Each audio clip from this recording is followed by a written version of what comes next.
Hey gang, if you couldn't tell, I do have a microphone now. Quality? Bad. Better than before? Just about. Eventually I'll also get a tripod, but for now, I'm gonna keep y'all stacked up on a couple books. It gets the job done. Quick little updates. I did not get the administrative assistant position because I was offered a different job. So I am now a special education ed tech at an elementary school, the same elementary school that I went to. I've been doing the summer school for that, but today was the last day of summer school. So I wish I could stop having this terrible glare in my glasses, but the window is right there. Okay. So also, I moved out of my apartment in Florida. Hey gang, you may notice a significant uptick in production value, and that is because I am currently filming in my apartment that I will be moving out of very shortly. So I lose this setup in this little living room area and this lighting setup, but I do have a microphone now. I just kind of wanted to show that off. I wanted to show off this outfit that I'm wearing. I'm going to be going to the goth club tonight. It's kind of giving Lisa Frankenstein. I've been playing a lot of Dress to Impress recently, so I really wanted to show up and show out. Yeah, that's literally it. Do you guys want to see this disco ball?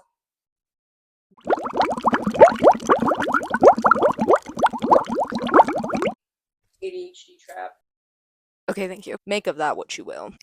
Okay, anyways, I was doing a ride along with my friend the other day who is a truck driver. She drives a dump truck, and we were listening to Brittany Broski's podcast, and she had mentioned kind of having her high school career defined by a specific set of movies that she watched over and over again when she was in high school.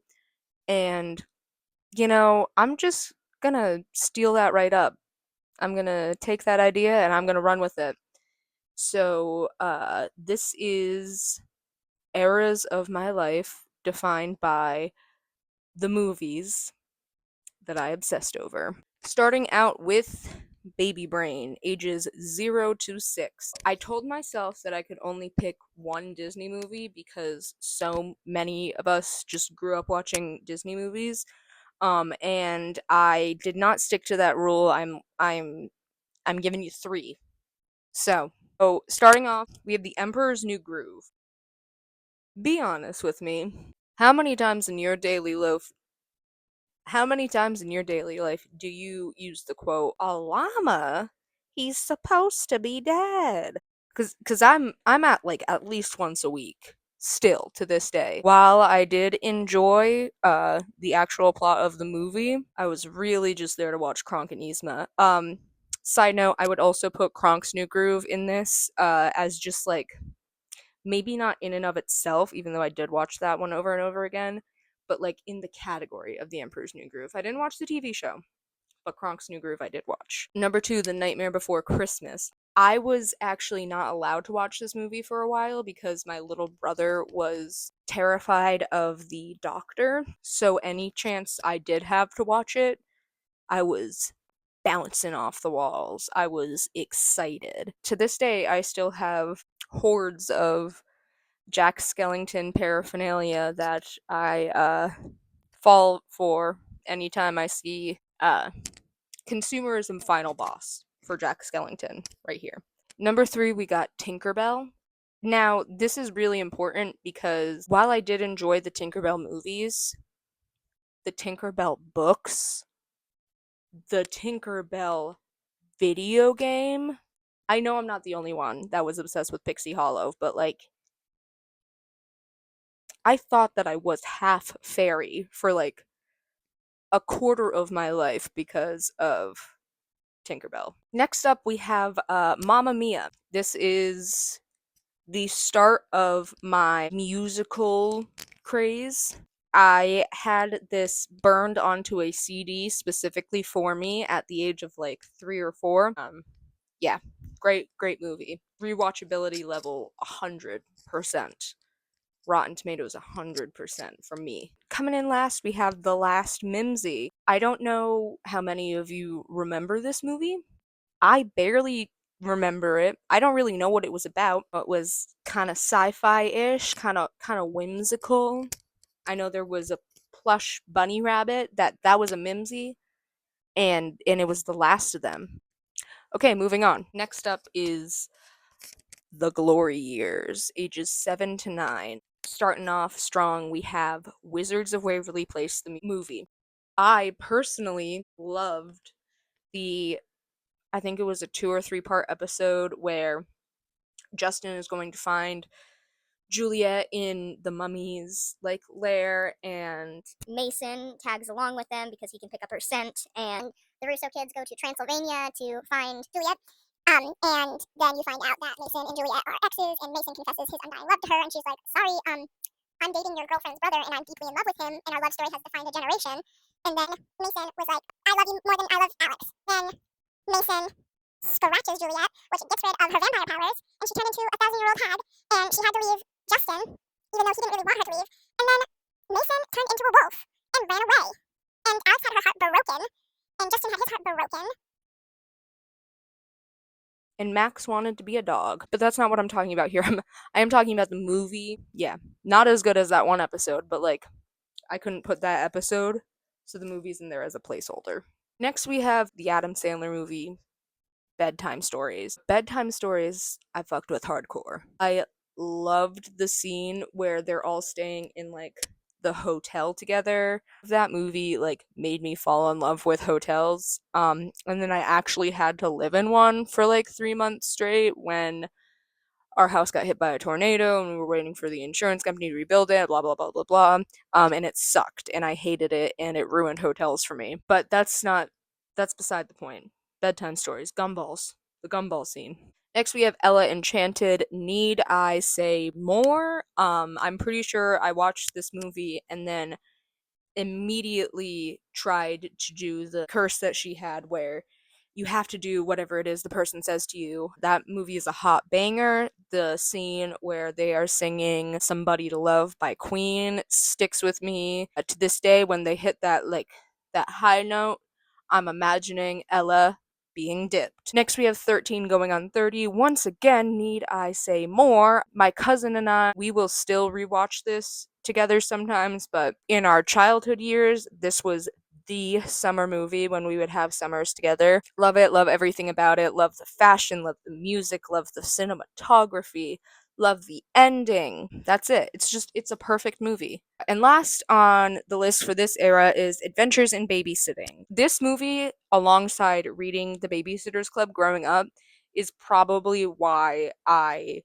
work in childcare nowadays because I mean, I saw babysitting and I went, well, I never want to do anything else for the rest of my life. It's nothing like this movie. It's not nearly as fun. Next, ages 10 to 13, we are calling this era It's Not a Phase Mom.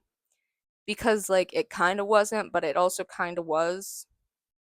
You know? Starting off with Beautiful Creatures. I love the Beautiful Creatures book series. Beautiful Creatures and The Vampire Diaries went hand in hand for me at this time.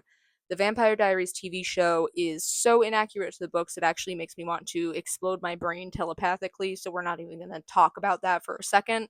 But the Beautiful Creatures movie was actually pretty book accurate and great soundtrack and great cast. And I'm aware that it's probably not known as a very good movie, but that did not matter to 12-year-old me. Next, we have Mean Girls.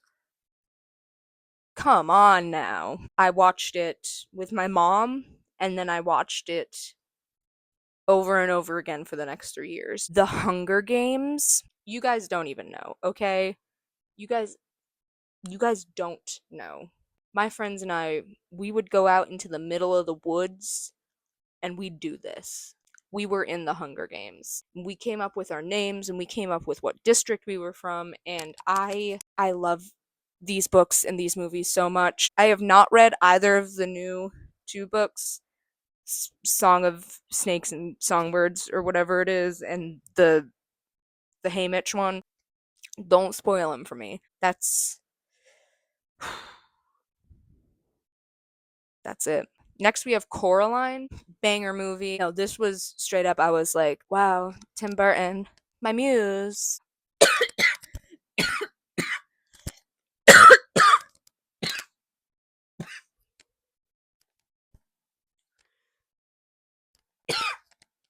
My muse. I still rewatch this. Propaganda I am falling for is stop motion animation. But anyways, I kind of had a mini soiree with the Lala Loopsy dolls at this point in time because of Coraline. Hang on.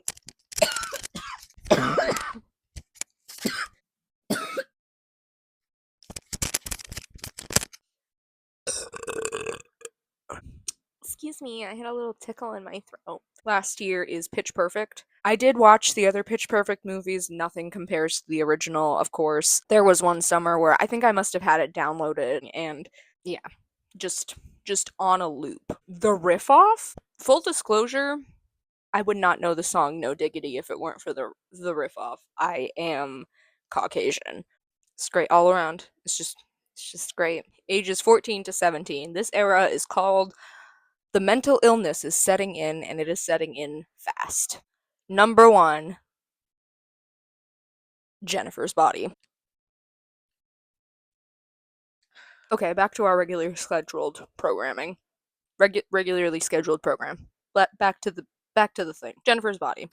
Yeah, rewatch that all the time. It's Mean Girls, it's cannibalism, it's campy, it has a fantastic soundtrack, and also Megan Fox and Amanda Seyfried make out in it. Kiki's Delivery Service. This is kind of a random one to have in there. I do love Studio Ghibli movies. I grew up on Spirited Away. One of my friends and I, we want to get matching Howl's Moving Castle tattoos. It is very ingrained in my life, but specifically, the soundtrack to Kiki's Delivery Service was so soothing to me that I would like just put this movie on whenever I was studying. Kiki was constantly in my life. Next is Heathers. Yeah, I mean, Heathers the musical obviously has the biggest place in my heart, but Heathers the movie was on loop in 2017. I love Winona Ryder, of course, but I also, that whole movie is just it's peak camp. It's just fantastic. If you have not watched it, please watch it because the the coloring in that movie is like that is what my eyes want to see all the time. The scenes where they're in the church and I don't know, it's so good. You just have to watch it. Watch it right now, and if you don't watch it, I'm going to kill you. Next we have the Blair Witch Project. I know that this movie has like you either it's the scariest movie you've ever seen or you hate it and it is the least scary movie you've ever seen. Personally, for me, it didn't freak me out that much when I watched it, but that's because I didn't watch it when there was all the stuff out about these kids missing when it first came out, and I knew that it was a student film. I actually just loved this movie because I live in a really like wooded, foresty area, and up until I had seen the Blair Witch Project, nothing had properly that I had seen captured the creepiness of the woods, and that really spoke to me. I was like, yeah, you that's why I'm afraid to go out at night. Now I watch Yellow Jackets on a loop and let's just say I hear the wilderness and it hears me. Next we have La La Land. I don't care about your opinions on La La Land. I don't care if you think it's a terrible movie. I don't care if you think it should have won the Oscars that year. That movie, I don't know if I have ever cried more at a movie. La La Land is the first movie that I ever cried to. I have tried to watch it in years since then, and it gets me every time. Every single time. I've literally watched it like one day, cried, put it on the next day, still cried from it. I do love Ryan Gosling. I know it's crazy. I know it's crazy. I know that's such a hot take, but I love Ryan Gosling. This hang on. You guys are literally propped up on him right now. You're propped up on the Gus Gus. You guys, I've goosed with the silliest of them. I turned off my microphone doing that bit, and I didn't realize until editing. So now I'm refilming the back half of the video. Mama's Tired. Last in this era, we have Silver Linings Playbook with Jennifer Lawrence. Amazing movie. Uh, depressing for sure, but like also not depressing. Just an amazing movie about people dealing with trauma and mental illness in a way that is actually healthy and shows real personal growth. Guys, I goosed it again. And, fool me once, shame on you. Fool me twice, don't be shrew. I'm gonna be honest, I don't have a lot of. I mean, I have some good ones in here, but I don't have a lot of movies left because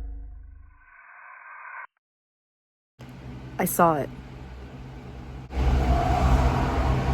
It turned off. The microphone was dead.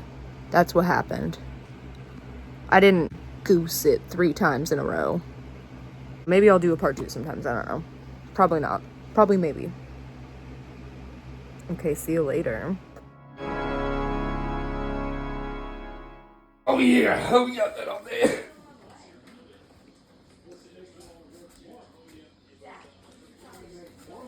Hi, baby.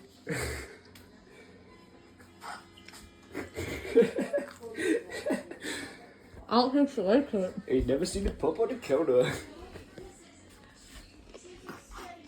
Do you want to come down, Scout? Come on. You gotta lift your back legs up, Ah, don't. Okay, I'm just gonna lift you. Okay. Yo. Good girl. Good girl. Yes, good girl.